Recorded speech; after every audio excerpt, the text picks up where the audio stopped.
Okay, welcome to our event today. This is the campaign launch for Together Against Apartheid, brought to you by Independent Jewish Voices Canada, or IJV. I'm so thrilled that so many people can be here joining us today.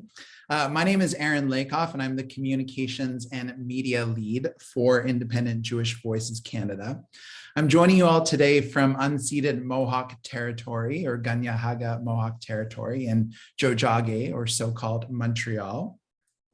And I want to invite everyone who's joining us today to introduce yourselves if you want in the comments, and you can share which Indigenous territory you're joining us from. If you don't know the Indigenous territory that you're joining us from, I encourage you to find out a little bit about that. There's this wonderful website. It's native-land.ca. And you can go to that website and find out more about the Indigenous territory that you inhabit.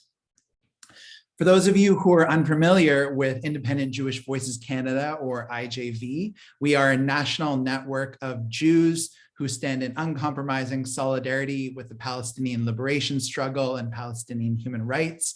We came together in 2008, and we've been going strong ever since. And we have chapters in cities from Halifax all the way to Victoria. And we're always happy to have people joining us. So if you want to join us, I would encourage you to go check out our website at ijvcanada.org. And you can join, or you can become a member at ijvcanada.org/join. If you enjoy this event today, and if you want to support campaigns like Together Against Apartheid, and we're going to tell you a lot more about that campaign in just a little bit. We have some wonderful speakers. You can donate to IJV at ijvcanada.org/donate. And, every little bit helps, and it goes a long way. I do want to say, just before we launch into it, this is a particularly heavy time in the world. We're going to be talking about Israel-Palestine today, but I know, for so many people, we're focused on what's happening in Ukraine right now, and it's really disturbing. And I wanted to acknowledge that because, just as much as we're going to be talking about resistance to militarism and to occupation in Palestine, I just wanted to send love and solidarity to people in Ukraine who are, under the threat of bombs and invasion and occupation. And so I wanted to acknowledge that as well, too. I'll say a few words about accessibility as well, just before we dive into this.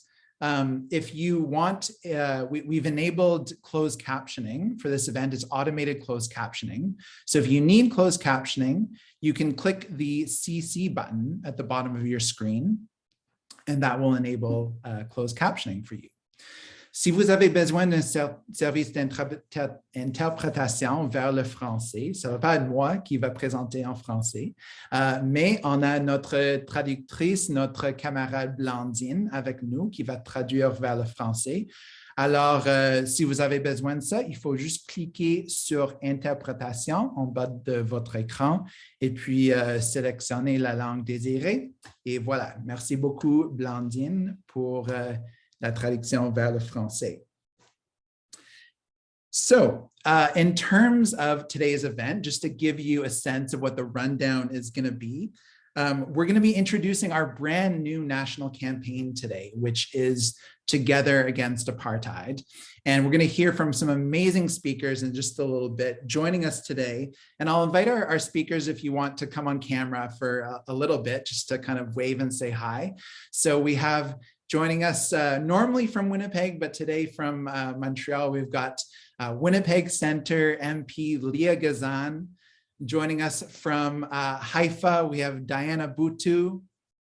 Joining us from Toronto, we have the wonderful Desmond Cole. And joining us from Nablus in the occupied West Bank, we have Neta Golan. So I'm going to be, introducing all of our speakers in a bit more detail in just a little bit, and we'll get to hear from them.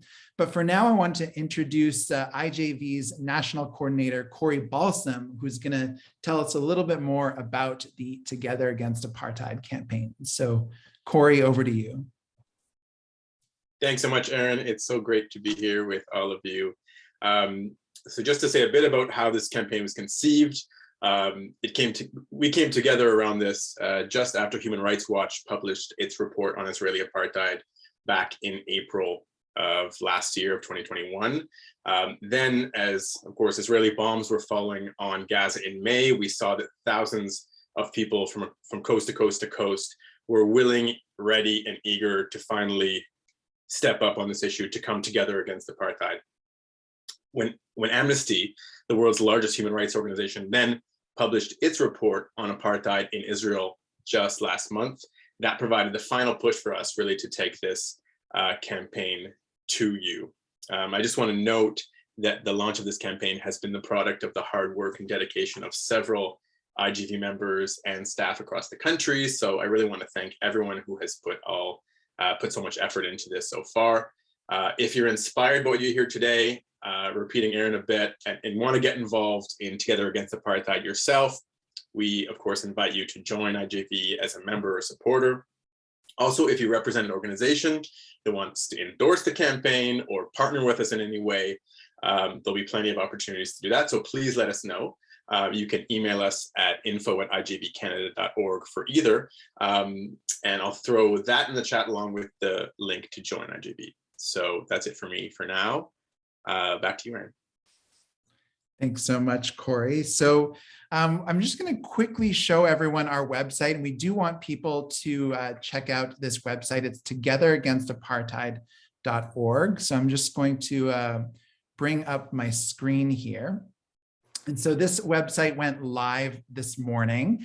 And on this website, I mean, the Together Against Apartheid campaign is essentially a twofold campaign. So on the one hand, we want to be able to educate Canadians and people from all around the world on what is apartheid. So what is the legal definition of apartheid, and how does it apply to the situation that Palestinians are facing in Israel, Palestine? And to that end, on the website, there's a plethora of information that you'll be able to find in terms of the definition of apartheid, who's calling it apartheid, right? So the many Israeli public figures, Palestinians, South Africans, and people from all around the world who are no longer afraid to use the term apartheid, and who are, correctly applying this term to the situation on the ground today.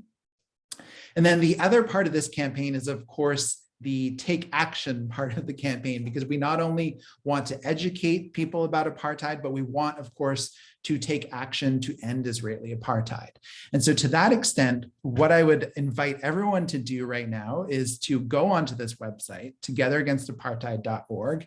And if you go under the Take Action menu, the first thing you'll see is our Together Against Apartheid Pledge. And so this is a personal pledge that we're asking as many people as possible to sign.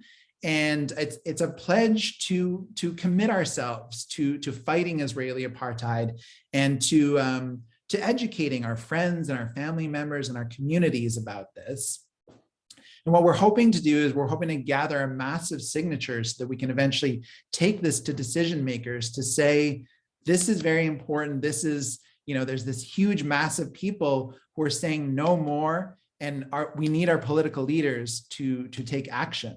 So again, you can find this pledge at togetheragainstapartheid.org/the-pledge. And please do sign this, encourage your friends, family members, comrades, as many people as possible to sign it. The second actionable part of this campaign is apartheid-free zones. So we want to spread this idea of apartheid-free zones all across the country. And an apartheid-free zone really simply is a space of proactive solidarity with the Palestinian people. And it can be many different things. It can be a cafe, it can be a trade union, it can be local grocery co-op that decides that they're going to endorse the Boycott, Divestment, and Sanctions, or BDS campaign against Israeli apartheid. And in fact, when Israeli bombs were falling on Gaza in May of last year, there was a local grocery co-op in London, Ontario called Reimagine Co., who were moved by the situation and wanted to do something to help. And so they were one of the first businesses in Canada to declare themselves an apartheid-free zone. And so what you'll find on our webpage are a lot of different tools to that extent in order to set up apartheid-free zones. We also have a wonderful campaign video up here on the website. I was planning on playing that, but I think in the interest of time, what I would say is I would invite people to, again, check out that video, share it on Facebook, share it on Twitter, on all your social media. And yeah, let's help spread Together Against Apartheid as far and wide as possible.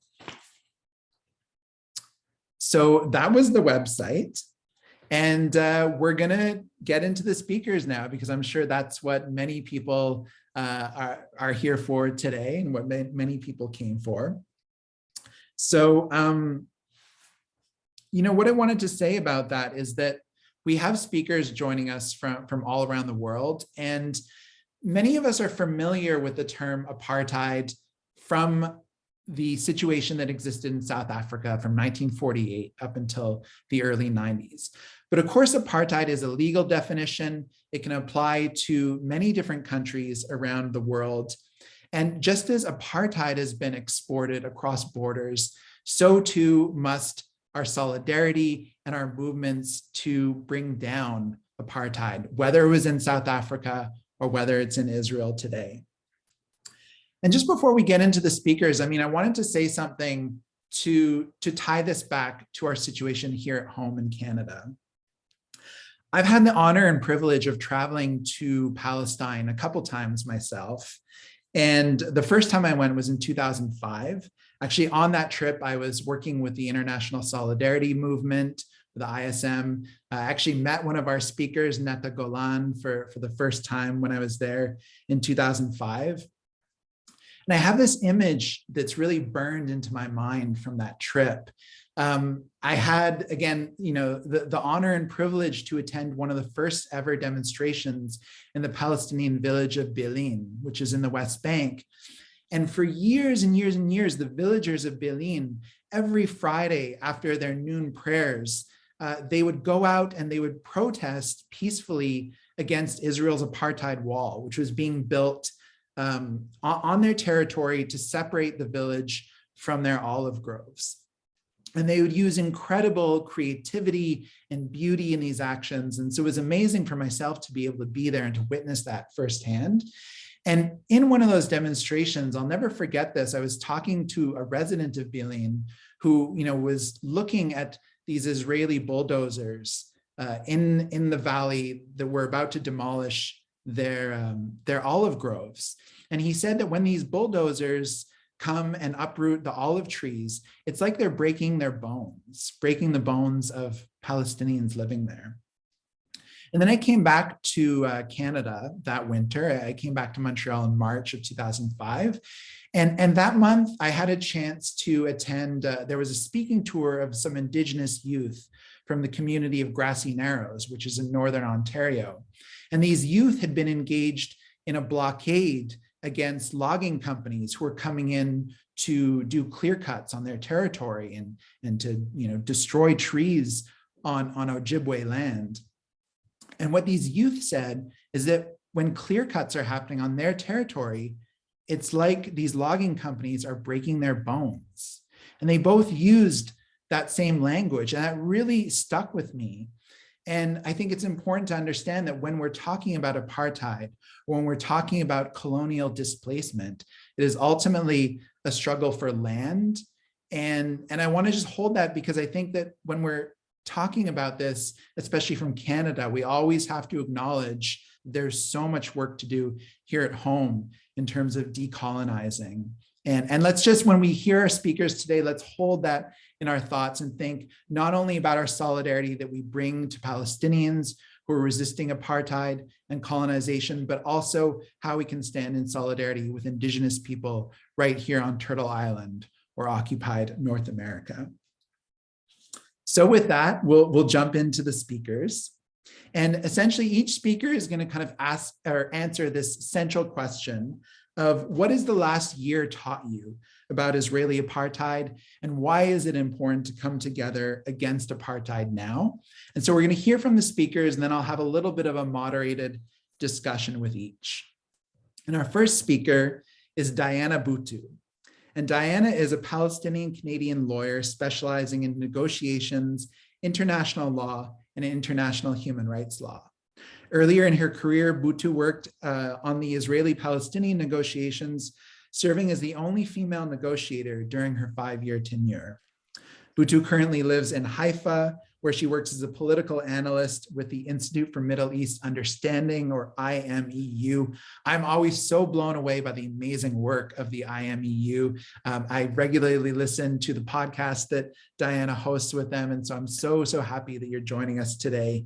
And Diana, the floor is yours. So remind me again, Aaron, the two questions. So the first, I know that you said was what has the last year taught us, and what was the second part? And why is it important to come together against apartheid now? Okay, all right.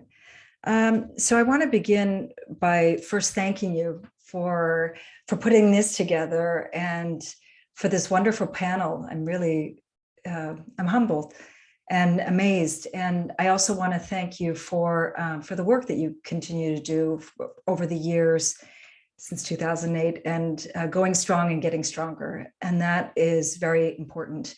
I think it's very important for people to see that the voices of dissent, of opposition are growing in number, while the voices of those who are supporting Israeli apartheid are actually going down in number. So thank you all. What has the past year taught me? You know, where do I begin? I think the most important thing that the past year has taught me is that Israeli cruelty actually has no boundaries. And what do I mean by that? In the past 2 years, as we have all been living through and struggling through this pandemic, it's affected every one of us on this webinar. The mere fact that we're actually doing it as a webinar is the result of this pandemic rather than doing it in person. And yet throughout this period of the pandemic, what we've seen here in Palestine is that Israeli cruelty has actually increased. During a period where we were told to stay at home, to stay safe, to not go out, not infect others, and so on and so forth, we actually saw the highest rate of Palestinian home demolitions by Israel during that period. And this wasn't simply in the West Bank, but we also saw it take place inside 48, inside Palestinian towns, inside Israel. We also saw it last year alone in May of 2021. This cruelty that knows no bounds, the flattening of 6 buildings in the Gaza Strip. And anybody who knows the Gaza Strip knows how small of a place and how small of a space it is. And just like that, 6 buildings flattened, more than 50 children killed. Lives taken away just like that, all because Israel can get away with it.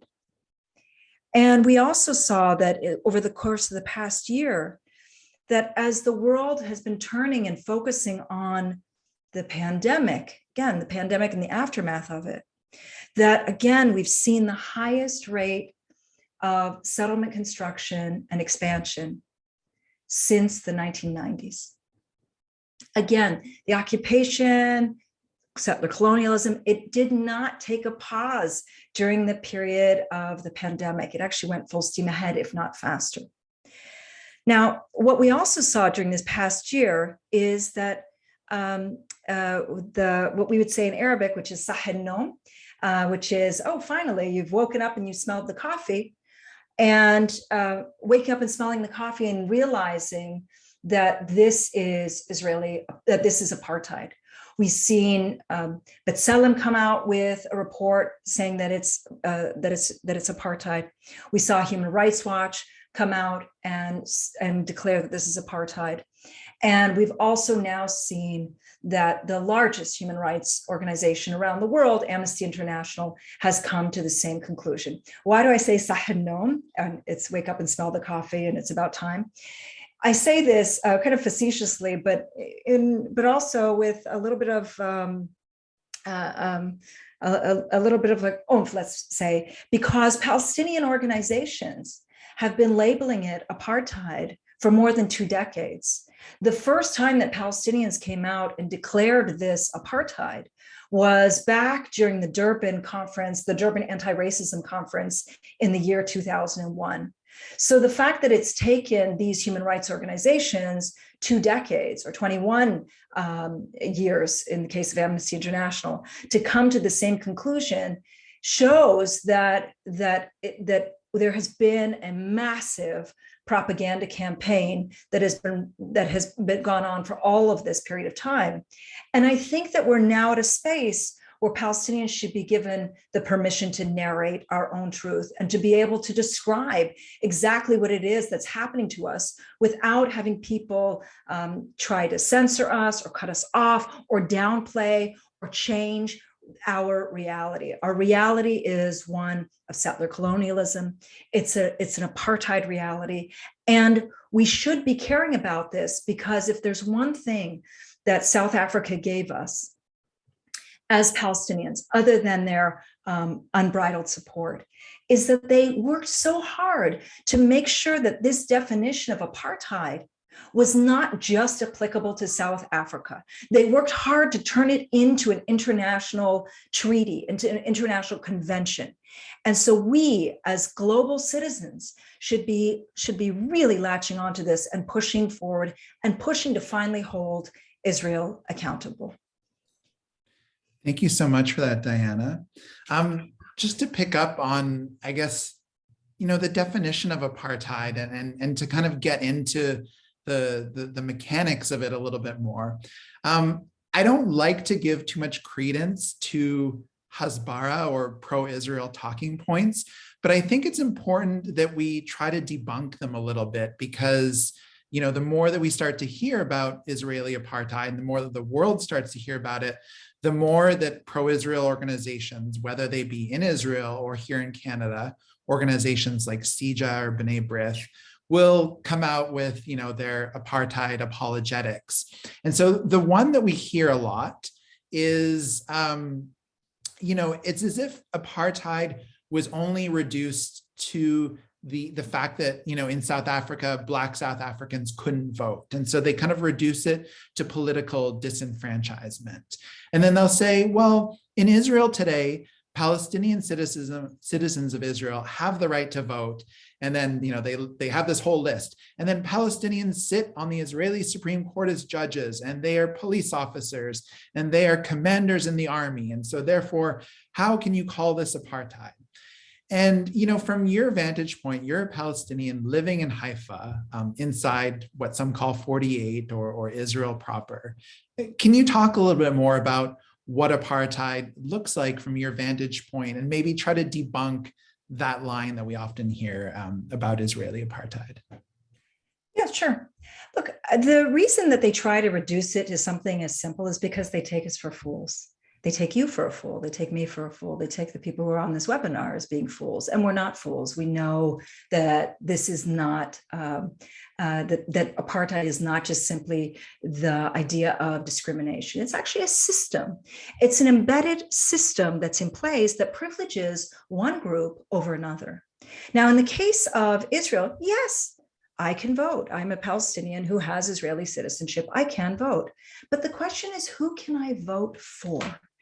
And what they conveniently ignore is that by law, all of the political parties have to support Israel as a Jewish state.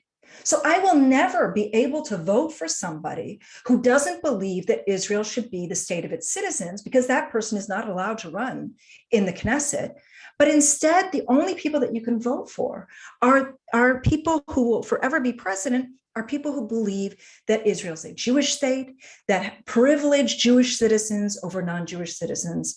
And that's the system. So what does it mean to live as a Palestinian in Israel? And this is where I think it's important for people to understand. There are different sets of laws within the country. There are laws that on their face are that privilege on their face, privilege those individuals who are Jewish.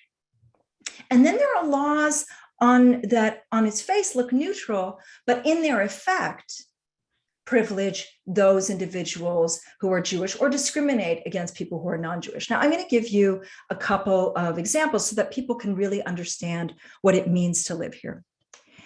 Those laws, for example, one of the laws that says that is on its face discriminatory is something that's called the law of return.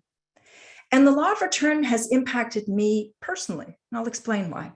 The law of return allows any person who's Jewish from anywhere around the world to come and to immigrate to Israel and automatically obtain Israeli citizenship. What it doesn't allow is people who are Palestinian, who were born in this country, to be able to get their citizenship, to be able to immigrate back. And the way that it's affected me personally is my late father had a sister who during 1948 fled and became a refugee.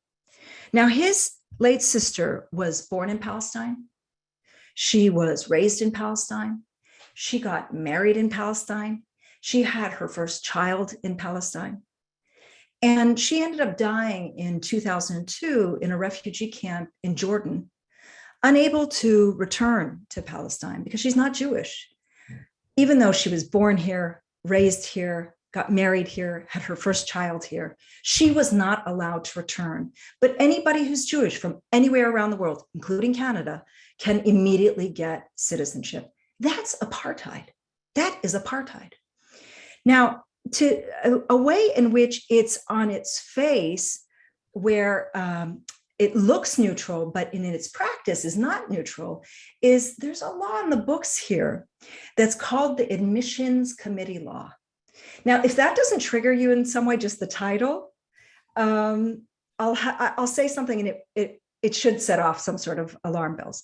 The Admissions Committee Law allows people who are living in smaller communities, it's since been extended to bigger communities, to be able to choose who is allowed to live in their community through something called an admissions committee.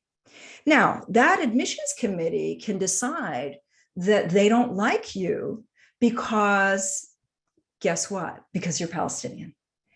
And what's really, so on its face, it says these admissions committees can choose whoever lives in their communities. It doesn't say this, we get to directly discriminate against Palestinians. It doesn't say that.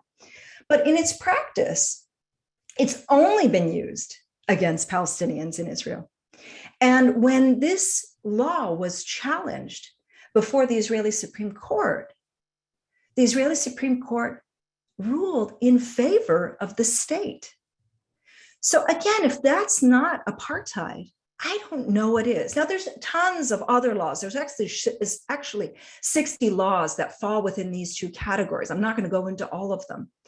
But this is what the flavor is and what it's like to be a Palestinian in Israel, that you are always in a place and in a space where you see and understand and recognize that there is somebody who is privileged and you are not, that you are always the second-class citizen, the fifth column in your own country, either labeled a demographic threat or a security threat by the state of Israel. That is apartheid. It's that system of privilege that's enshrined in law. And this is why we've now seen all of these human rights groups come out and declare it such. Thank you so much, Diana, for breaking that down in such a clear way. And again, I really want to encourage people to check out the work of the Institute for Middle East Understanding, who have some amazing fact sheets and a lot of great resources for understanding Israeli apartheid. So thank you again, Diana. The next speaker that I want to go to, we're going to stay in Palestine, and I'm going to introduce Neta Golan. I'm so thrilled to have her with us today. Neta is an Israeli-Canadian co-founder of the International Solidarity Movement, or ISM. She lives in the occupied West Bank in Nablus with her Palestinian husband and their 3 beautiful daughters, an illegal act under Israeli apartheid law. Welcome, Neta, and the floor is yours. And you just need to unmute yourself so we can hear you. Sorry. Hi, everybody. It's such an honor to be here with you all. It's so good to see you, Diana, and to see all of you. Yeah, I'm really happy to be here with you all. Should I answer the question? Yes, go for it. Yeah. So this last year, I feel like, the biggest event in this last year, the kind of trauma that we all went through, the biggest one was the attack on Gaza that happened in May. And I think part of why it was so traumatizing was because it brought up, in itself, of course, it was horrific, like Diana described. Israel just went kind of ballistic. I think it was really caught by surprise, and then it just kind of did everything that in the previous attacks it had kind of escalated, and this time it just started destroying towers basically, in Gaza. It really so part of the reason that it was so traumatizing was that it reopened the wounds of the previous massacres in Gaza. And I think all of us kind of like, after we went, there have been so many, but the really large ones starting in 2009, that is kind of that are part of the design of the disengagement from Gaza. When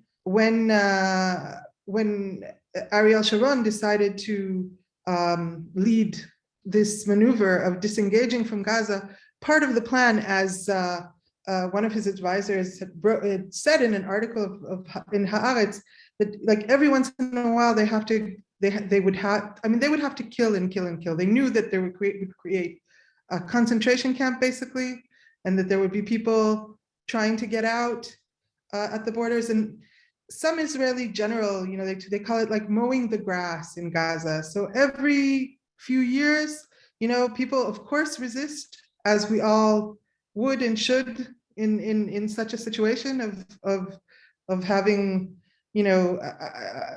living in an unlivable situation. The UN had said previously that Gaza would be unlivable by 2020. And here we are in 2022, and the situation has only gotten worse. So of course people resist. And what the Israeli plan is that every so often they just go in and massacre, and nowhere is safe. And everybody knows that nowhere is safe. Same tactics that we see now with the Russians in Ukraine, bombing hospitals, bombing UN, places where people take refuge, so that they know that there's just schools. They know there's nowhere that they can be safe, and just, trying to crush people's will to resist.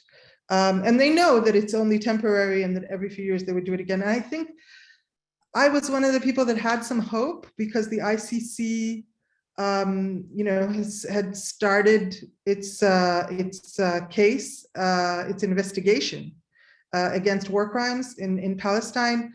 I hope that this would somehow restrain Israel, that they would be afraid to kill as much as they had in previous massacres.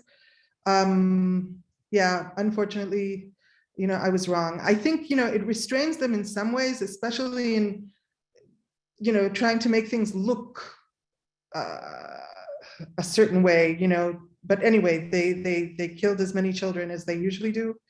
And that was, that was really hard. The other side of that, really hard. I mean, that's, an understatement, but horrifying. And the other side of that is that I think we really saw the power of unity. People call the uprising, the kind of the coming together at that time, like the Unity Intifada. And we saw that when the Palestinian people, together with their supporters, all work together, it's an unstoppable force. And I think that's like the name of this thing, Together Against Apartheid. I have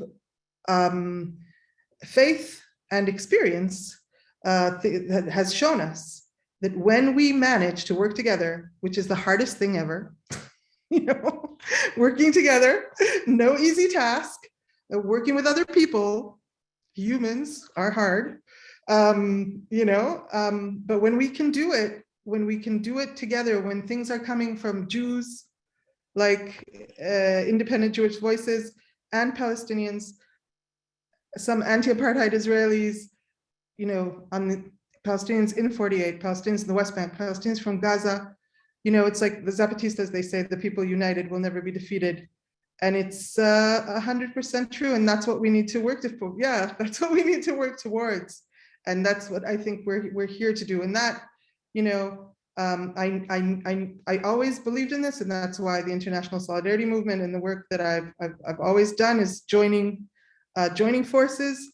And yet May and the Unity Intifada proved it, proved the strength of this. And yeah, I guess I will leave that there. Thank you so much, Neta. I wanted to kind of bring in a little bit of, your activism and what you're facing right now, just because you've been engaged in really incredible on the ground solidarity work with the Palestinian liberation struggle for decades right now. You recently wrote an incredible piece that people can find. It's in 972 magazine, where you're talking about what's happening right now.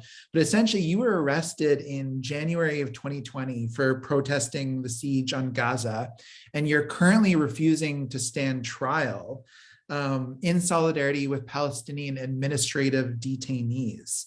And so I'm wondering if you could just spend a little bit of time talking about what administrative detention is. So essentially why an Israeli like yourself getting arrested is very different than a Palestinian getting arrested. And tell us a little bit more about your case. Why are you refusing to stand trial?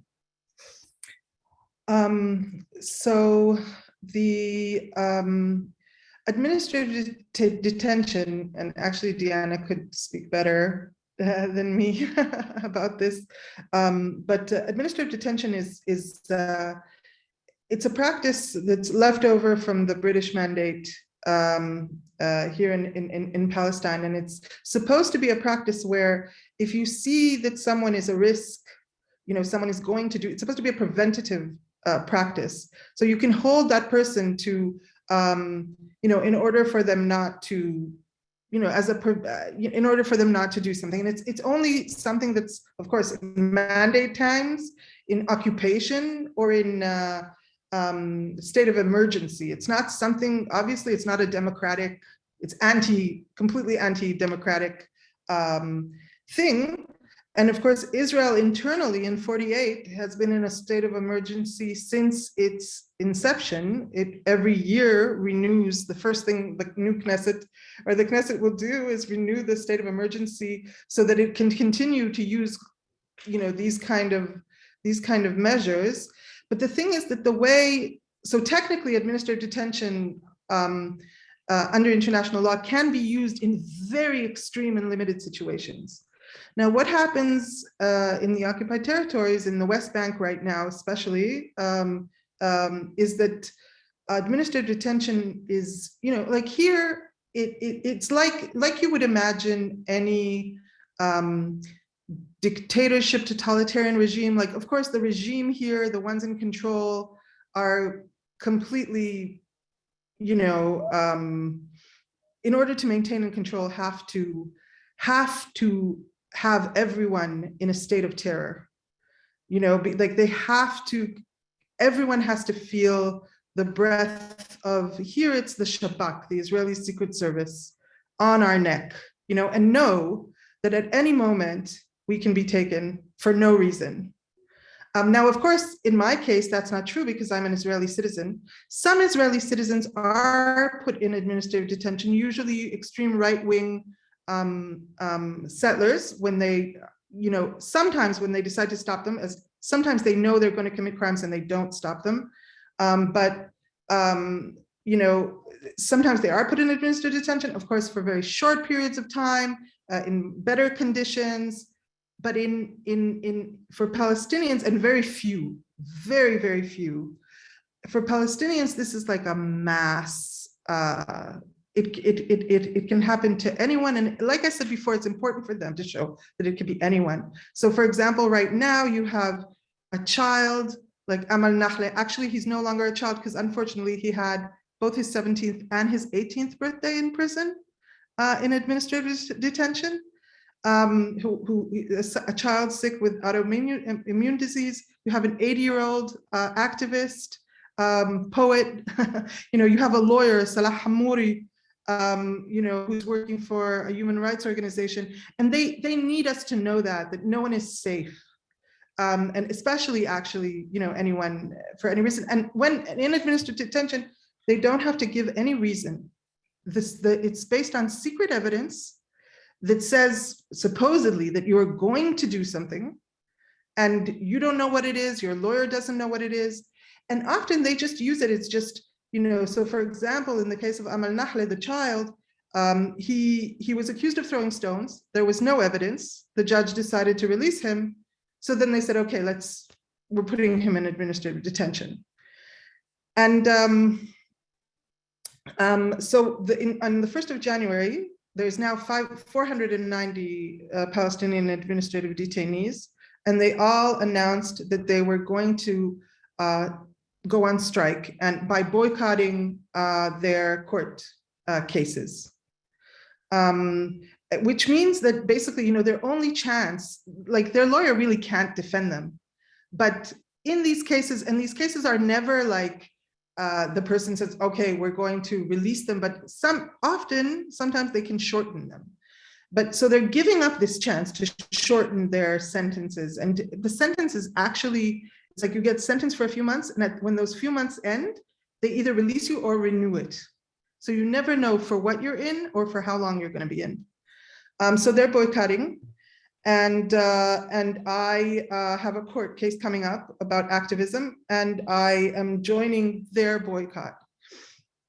Now, of course, for me, it doesn't mean the same as for them. Like what I will face is nothing like what they face. But I'm doing this in solidarity, and because I believe, coming back to before, so Amal Nakhle's next extension is on the 17th of May, either extension or release. And if we all work together to raise, to talk about his case and talk about administrative detention, his case and all the administrative detainees, I believe that Israel and the Secret Service will just be like, okay, let's just let this boy go, and so that's what I'm working on now, and I invite you all. We're going to have a lot of the information on this, a website called, right now it's Jews and the number 4 decolonization, Jews for decolonization, but it's the Israelis Against Apartheid website, and also the hashtag Free Amal Nakhle and Free Them All. You'll find information about that campaign and how we can all free Amal Nakhle and free them all. Amazing. Thank you so much, Neta. I would invite you, maybe if you want to put some links in. Oh, I saw Corey just posted in the chat the link for Jews for Decolonization. And I would definitely encourage people to go find out a little bit more about Amal's case and about administrative detention in Palestine. So thank you so much again, Neta, for sharing that. So we're still going to hear from 2 of our speakers, but what I just want to remind everyone here today is this is a campaign rally. We are launching IJV's brand new national campaign, Together Against Apartheid. And so again, we want to invite people to take a second right now, go to the Together Against Apartheid website, which is togetheragainstapartheid.org, and you can find a button on the website to sign our pledge. We want everyone here on this event today to sign that pledge Against Apartheid. And so do that right now. It's togetheragainstapartheid.org/the-pledge. Another thing you can do that's really, really simple is you can make a little sign like this that says Together Against Apartheid. You can take a selfie of yourself holding a sign like this and post it with the hashtag Together Against Apartheid. Or if you're Jewish, we would invite you to do something like this, Jews Against Apartheid. You know, it's increasingly more and more urgent that many of us who are Jews speak out and say not in our name, and we refuse Israeli apartheid done in the name of Jewish people all around the world. And so share those photos, and we're going to compile them all and share them afterwards. And let's keep spreading this message and this energy. So we're going to hear from our next speaker now, Desmond Cole. And I'm so thrilled that Desmond can be with us today. I've been following Desmond's work for a long time and learning so much from him. He's an incredible inspiration. So for those of you who don't know Desmond Cole, he's an award-winning journalist, radio host, and activist living in Toronto. His writing has appeared in the Toronto Star, Toronto Life, The Walrus, Now Magazine, and many other publications. And he is the author of The Skin We're In, A Year of Black Resistance and Power. Desmond, thank you so much for being with us. Thank you, Aaron. I'm so honored to be part of this gathering. Thank you to IJV. Thank you to everybody who's joined us. So in the last year, I've been thinking a lot about, relationships between Black and Palestinian people, particularly Palestinian students in the part of the so-called country of Canada where I live. The past year has taught me how deeply aligned Israeli apartheid is within Canadian political power structures.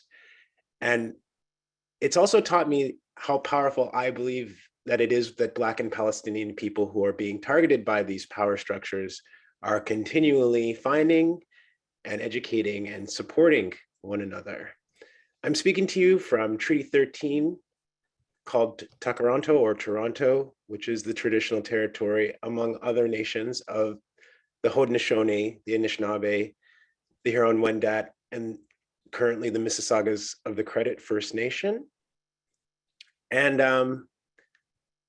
I live in Toronto and was invited to speak at the largest school board in the city and in the country, incidentally.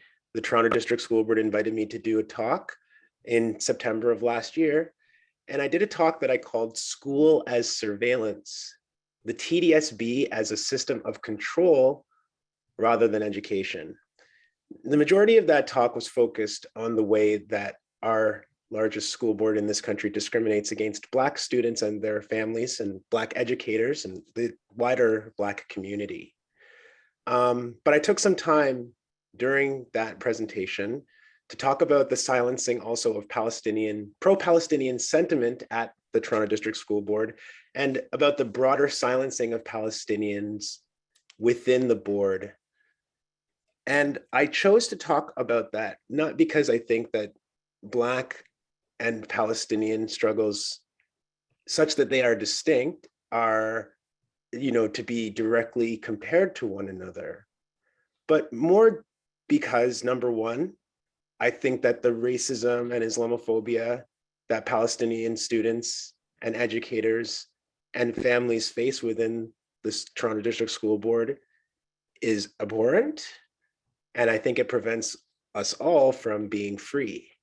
But I also see a relationship. I see relationship between the struggles of those Palestinian people and my own struggle as a Black person and the collective Black diasporic struggle. After I made the comments that I made supporting Palestinian students and the broader community, I was attacked from many sides, including by the board itself, which had invited me to give the presentation. And among those who came to my immediate support and comfort was Rachel Zellers, who is at St. Mary's University out east in Nova Scotia, in what is Mi'kmaq territory. And Rachel reminded me that, Desmond, the backlash to a Black person in Canada speaking up about Palestinian human rights and speaking in solidarity, that kind of a backlash has been going on for a very long time. I know what you're going through, and let me help you understand it through what others have gone through. And Rachel pointed me to McGill University in Montreal, which is also traditional Anishinaabe and Haudenosaunee territory, and said that, in 2016, the Black Students Network at McGill University was one of a large coalition of groups at the university, student groups, who endorsed a boycott, divestment, sanctions resolution in their student governance. So their decision to speak out against Israel's violation of Palestinian human rights, the Black Student Network decision to speak about that was met with particular attack and backlash from some in their school, and people were targeted for the idea that they were being anti-Semitic. So when Rachel Zellers pointed me to this and I began reading about it, I began to see how this has happened so many times in my country. I began to think about McGill University as a particular place with a whole bunch of history. And I started reading more about it. I came across the writing of a student named Maya Abu Ali, who's a Palestinian student who was writing about harassment and blacklists and doxing, among other things, of students, Palestinian students at McGill University, and also of supporters of the BDS movement and the broader pro-Palestinian struggle at the university.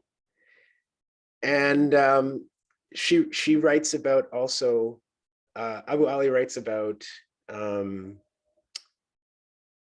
a recent revelation of sorts where there's a belief that there have been blacklists specifically going around at McGill, and a particular list that has been being maintained, it's believed, for decades. And people wanted the university to look deeper into these allegations. They chose not to because they said there wasn't enough evidence at McGill to do this.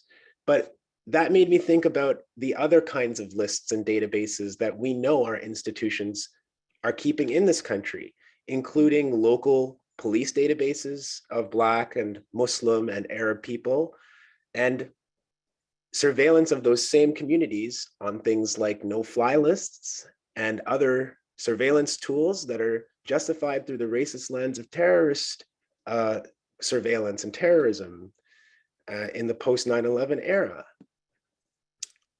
So my looking at McGill University helped me find the writing of Maya Abu Ali, which then took me to learning that the same Black Student Network that was being criticized for its support of BDS in 2016 was actually a group at McGill that evolved out of the Black Students Association from the 60s. One of the big things that the Black Student Association in the 60s at McGill did was call for the divestment from South African apartheid and pass resolutions at the university to try and bolster the fight against apartheid in South Africa. And that group became the BSN, which was now what I was reading about at McGill. And so I hope people see the connections. These student groups kind of demonstrating for me that what I experienced in an education setting was, again, far from novel and part of a pattern that I could learn from and that Black and Palestinian people have been writing about in my country. I think about a campaign last year as well in Hamilton, just west of Toronto, where some Black organizers put together a group called Defund Hamilton Police, defund HPS, Hamilton Police Service. And they found that, of course, immediate police surveillance followed, and they were ultimately criminalized for engaging in a public demonstration. They had to fight against this criminalization, but they decided to align their fight with a group of Palestinian students at McMaster University in a group called Solidarity for Palestinian Human Rights. That group was criminalized in the same city, Hamilton, in the same year, last year, for holding a rally while Gaza was under attack. And the organizers of this rally at Solidarity for Palestinian Human Rights at McMaster were threatened, as were the Black demonstrators against the police in separate incidents, both threatened with significant fines and possible sanction for engaging in public demonstration. And they decided to join together.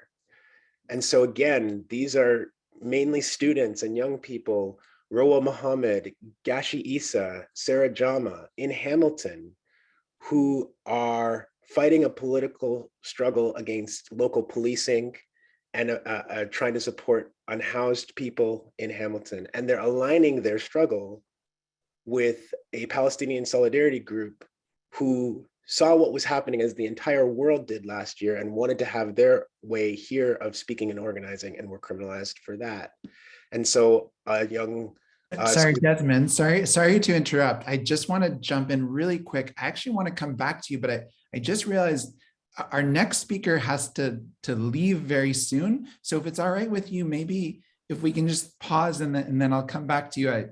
I hate to do this, but I just realized that I've been doing a bad job as moderator, keeping us on track. Is that all right with you if we go to Leah and then jump back? I hope I wasn't going so far over time, Aaron. I didn't. No, definitely not. So Okay. we'll come back to this in just a little bit. So thank you so much, Desmond, and do hang tight, because I do want to come back to this. It's really crucial, a lot of the stories and issues that you're bringing up.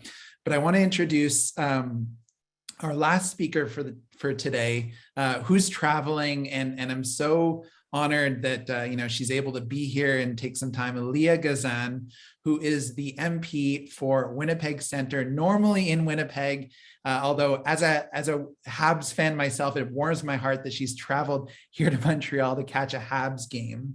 And I'm going to introduce Leah. So Leah has been the NDP Member of Parliament for Winnipeg Centre since 2019.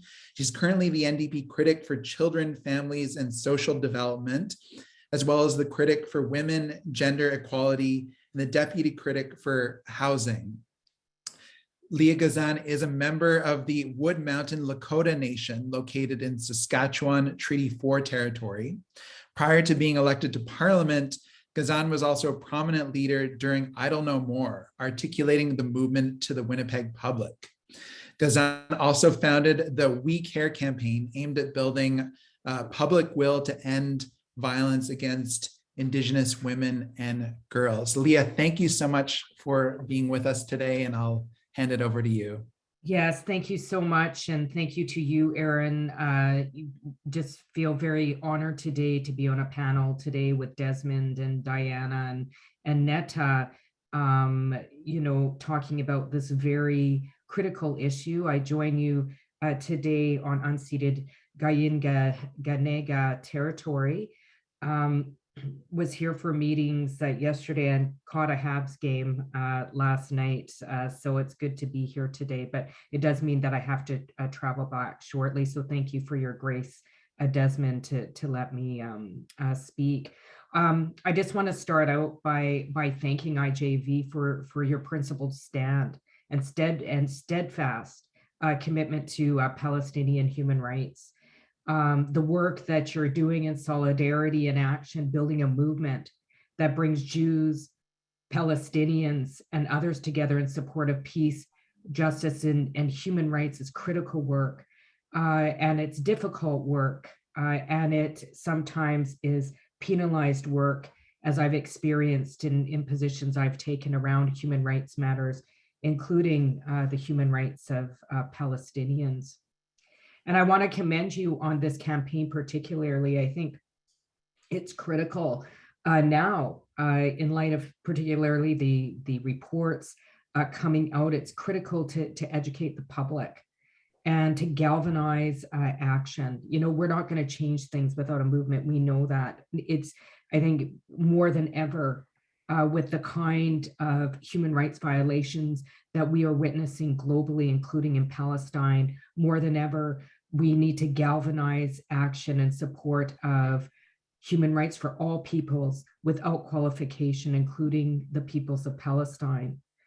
And it's important to do that by naming it, by calling it by the proper name and describing the situation that is happening in Palestine and the situation that Palestinians are currently living under as for what it is, which is a system of apartheid. That's the truth.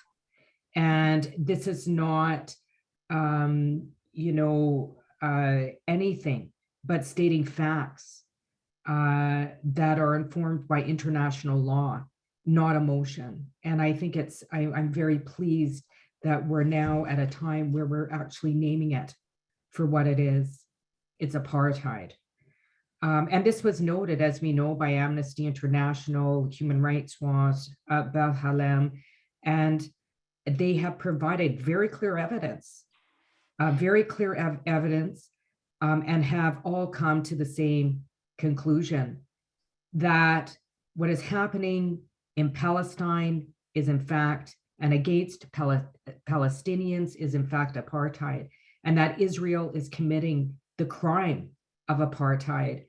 And that's something that we've heard, as Diana pointed out, that Palestinians living under occupation have been telling the world for years, with the response of turning a blind eye against these most vile human rights violations.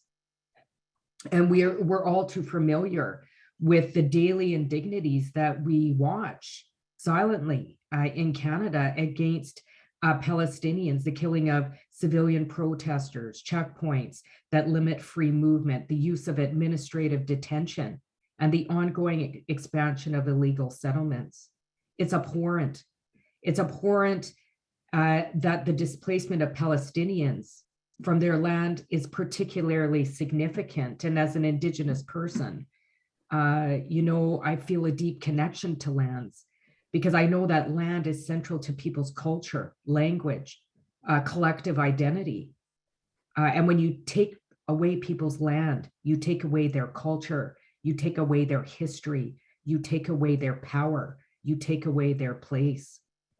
And, certainly one of the things that I've offered up is one of the reasons I think the Canadian state has difficulty calling out Palestine is because in real time, it participates in neo-settler, neo-colonialism by continuing to violently dispossess Indigenous people of their lands in Canada. What we're seeing in Israel, what we see in Wet'suwet'en territory in BC, people being removed from lands by militarized police. And what makes this complicated is that Canada is inconsistent in our positions that truly uphold human rights, something that we are obliged to do, particularly as legislators, elected officials in Canada. That inconsistency is a violation of international legal obligations that Canada has signed on to. And we need to change that. It's time that the federal government take the necessary actions it needs so that we are on the right side of history. A first step, stop arming Israel. Canada has exported $57 million worth of, or $57 million worth of weapons since 2015. And whether it's Israel, Saudi Arabia, Canada, should not be an arms dealer to countries that frequently violate human rights and international law. We need to ban products made in illegal settlements and end all economic cooperation with them. They are a flagrant violation of international law and an obstacle to just peace. And that's why campaigns like this matter. And, you know, because campaigns like this can change minds, it can educate, it changes mind, educates, creates movement that forces elected officials to do the right thing and take a stand against apartheid. And I was really proud of our party, and certainly how young Jewish and Palestinian members of the NDP were able to pass a resolution. It was like a revolution in the last convention, making arms embargo and settlement goods boycott an official NDP policy. And that shows you about the power of these campaigns and the power of voice and place. And we know that more and more MPs are wanting to stand on the right side of history and stand with the Palestinian peoples to ensure an end to apartheid and ensure that human rights are finally respected. You know, I just want to end off, my good friend Harold Schutzer from Treaty 1 Territory is on the call today, and he said, you know, independent Jewish voices, you know, it's about how our liberation is all tied together, he said. And I certainly agree with my good brother. That was certainly a value that I was taught by my father, who was a Holocaust survivor from Holland after the war, the only surviving child on both sides of the family. And what he taught me is when you turn a blind eye to human rights violations, if you turn a blind eye to one, who's going to be next? We must always speak out against human rights violations, even if it means personal cost, even if it means being ostracized at times, as I have experienced in positions I've taken around international matters, even, you know, in air quotes, saying child of a Holocaust survivor, I've suffered my own Holocaust denial from Jewish lobby groups who are supposed to have the most disdain for any sort of Holocaust denial. So I join with everybody today in solidarity. I thank you so much, Desmond, for your grace. I thank all the panelists. Let's keep the movement going. Let's keep the truth telling. Let's not stop until we end apartheid. Thank you so much, everybody. Thank you so much, Leah, for those powerful words. I know you probably have to rush to head out to the airport to get back to Winnipeg. Do you have time for one quick follow-up? Time for one question. I'm so sorry, everybody. No problem. Listen, I think it's almost historic to have a member of parliament joining us for an event like this, because we know, unfortunately, that the voices of Palestinians and the Palestinian cause has been so overlooked by the Canadian government throughout the years. We know that just recently the Liberal government dismissed the amnesty report without saying what exactly they're dismissing, because that report is rock solid, but they can just dismiss this report. And so what I just wanted to ask you is, what can people here who are part of this event today, and what can all of us do to make sure that a campaign like Together Against Apartheid, gets heard in the House of Commons and gets heard in Parliament, so that real change starts to happen? Well, I often talk about my role as an MP, and I always say I'm totally irrelevant because my power is dependent on one vote. If people in positions of power know that this specific issue, this specific human rights issue could cost them power and their position in the House of Commons, they're more likely to support it. Certainly, I worked along with my partner, Romeo Saganash, lobbying for his bill, that didn't end up passing, Bill C-262, to see the full adoption and implementation of the United Nations Declaration on the Rights of Indigenous Peoples. Ended up passing in the last Parliament under, it's called Bill C-15. We finally saw the full adoption and implementation of the United Nations Declaration on the Rights of Indigenous People. It became an election issue. Movements matter, campaigns like this matter. We need to keep up the public pressure. And this is something that I want to share, and it guides my thinking. My father is alive, the only surviving child. The fact that I'm here, it's a miracle. Can you imagine being the descendant of the only surviving child on both sides of your family? Like my life is a gift. And why he survived? There was Germans that would take kids during the war and hide them. He was in hiding between 3 and 17, or 3 and 7. You know, they didn't stay silent. They risked their power and privilege to make change. And we need to do that here. We need to join together without qualification. We need to name it. We need to claim the space, and we need to push it along and not stop until we end apartheid. So I just want to put that out there. I also work with amazing people, and we have a really strong IGV group in Winnipeg Center, the best garroting in the world. Diana and Neta, if you ever come to Canada, you come to Winnipeg Center, you'll love us. We're great people there. No offense, Desmond and Aaron and Corey. But anyway, thanks everybody so much. Take care.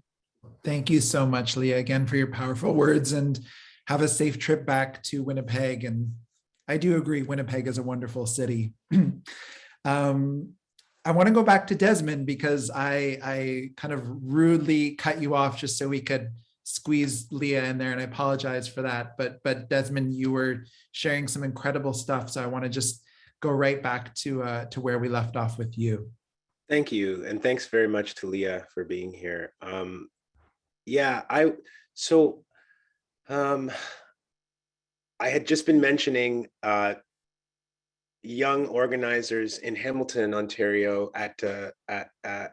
who were doing anti-police work, namely Roa Mohammed, Gashi Isa, and Sarah Jama, and now introducing me to people like Wala Al-Sufi, who was part of this Palestinian students group.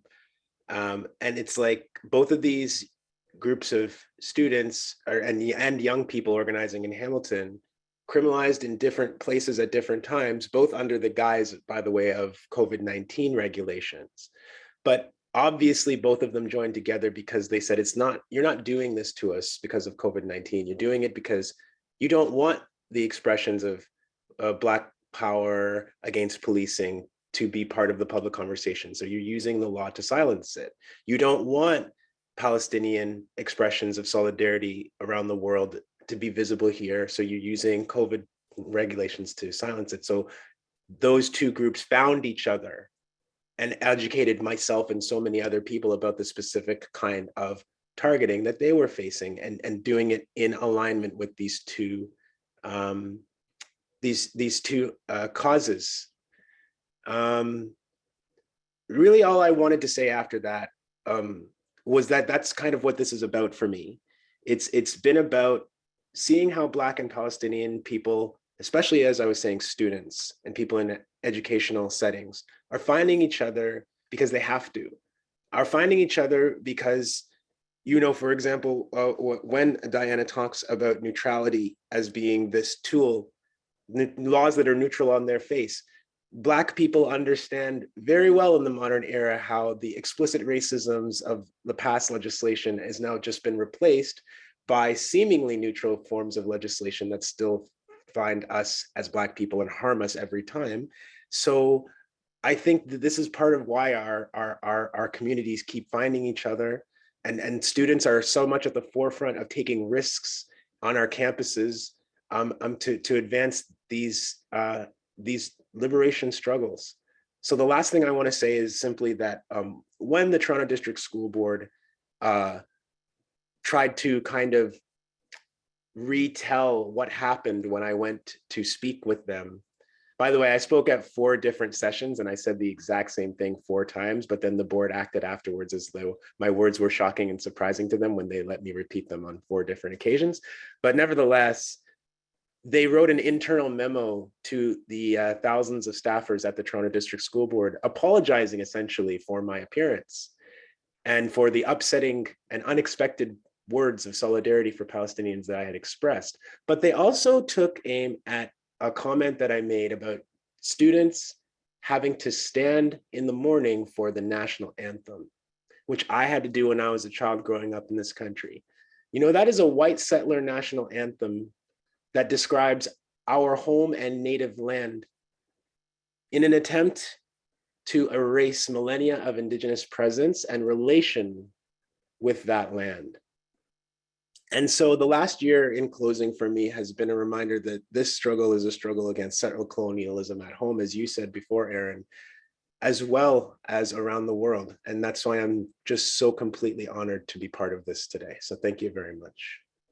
Thank you so much, Desmond. And I mean, you know, one thing I wanted to kind of come back to that incident that happened in September, where you were attacked following this presentation at the Toronto District School Board, simply for having said free Palestine, right? So there was pro-Israel groups like the Canadian Friends of the Simon Wiesenthal Center, who came out with this ridiculous smear campaign against you. And again, what these pro-Israel groups are trying to say and trying to make people believe is that saying free Palestine is anti-Semitic, which is just so absolutely insidious and absurd. And so they came after you, and you said something, I think, so beautiful and so kind of crystal clear to respond to that. You said, you know, I have it written down here. If people interpret free Palestine as being violent, it's because they're benefiting from Palestinians being unfree. And in the same way, if you answer Black Lives Matter with All Lives Matter, you must have some investment in Black lives being undervalued. And I think, you know, what you said there really kind of like honed in on what are some of the important linkages of Black Palestinian solidarity. And I'm wondering if you could just take a few minutes to kind of come back to that and maybe like revisit that sentiment and talk a little bit more about that. Well, I've grown up in a country where the vast majority of commentary on Palestinians' living situations day to day are made by non-Palestinian people. The conflict that I raised at the TDSB, the targeting of Javier Davila for making curriculum that spoke in favorable light about Palestinian people. Javier was targeted, but he also is not Palestinian. And it's like, I am not Palestinian and I was targeted. Like, we live in this country where we are constantly seeing that Palestinian people are not allowed to speak about their own living circumstances, which is appalling. And so I hate that erasure, but I am also living in a country where the prime minister, in the days after it was revealed that he had engaged in blackface more times than he could remember, was now gaslighting all of us and lecturing us that he was the anti-racism expert and he was the one who was going to lead the country into the future, and that actually Black people who are criticizing now need to tone it down. Like, I think Black people understand what it is like not to be allowed to speak to our own condition and to have somebody else define for us, well, you Black people say what you say about racism in Canada, but you know it's way worse in the United States.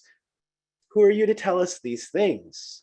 Why are we not allowed to assert our own experience and speak to our own conditions? And so I want to say something too, just really quickly about Friends of Simon Wiesenthal Center, since you brought that up, okay? This is an organization in Canada that claims to be engaging in anti-racism work, who criticized me, and yes, they attacked me. I want to actually go back to what they said in June of 2020, though, after George Floyd was murdered. A statement by that organization said, I'm reading now, "We condemn the senseless murder of Floyd and stand with responsible leaders and members of the Black community in their fight for freedom and to eliminate racism and bigotry." Responsible is doing a lot of heavy lifting there.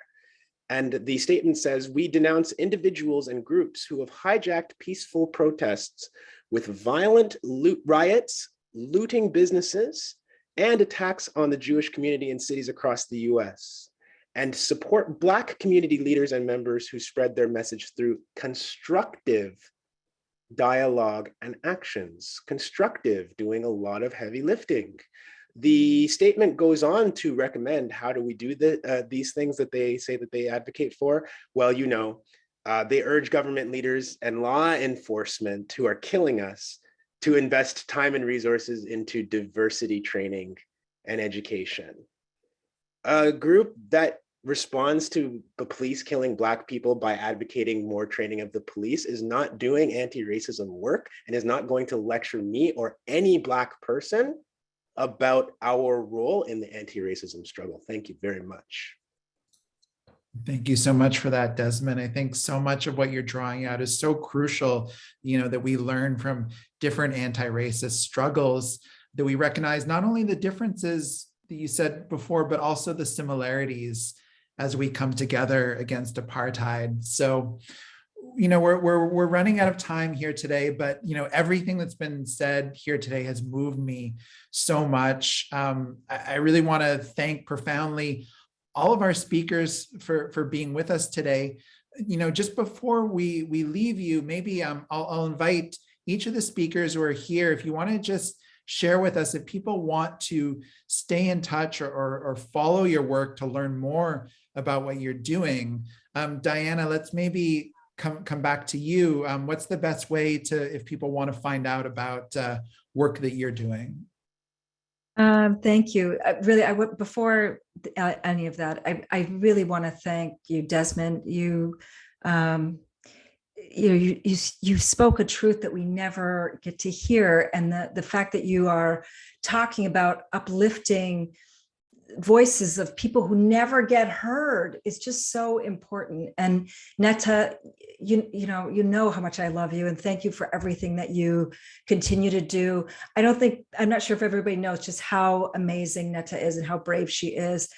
She puts everybody to shame. She just stands in front of tanks and doesn't even blink. I don't know how she does it. I want to end by, and of course, Leah, who's not here, but I do want to say thank you to her as well.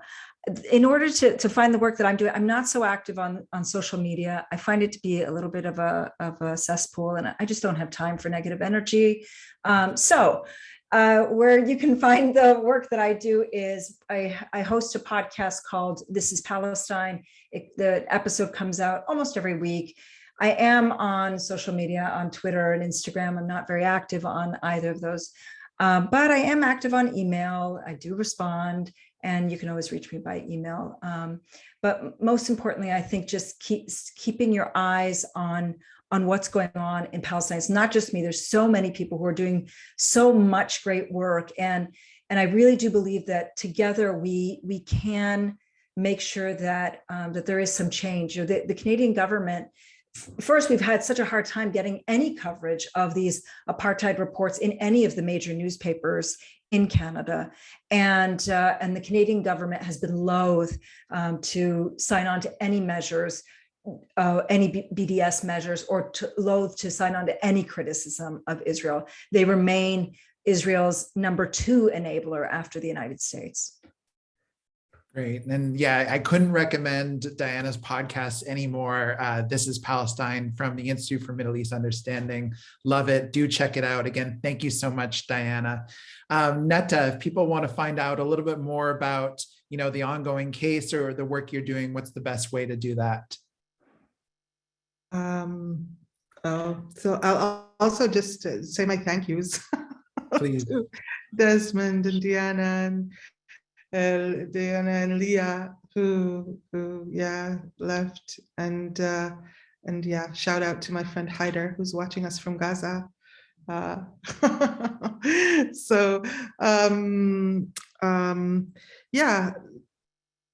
Right now we're actually working on a website for Israelis Against Apartheid. Right now it's like WordPress / Jews number 4 decolonization. You can find us there. We're also as Jews for Decolonization on Instagram, and the Facebook page would be Return Solidarity.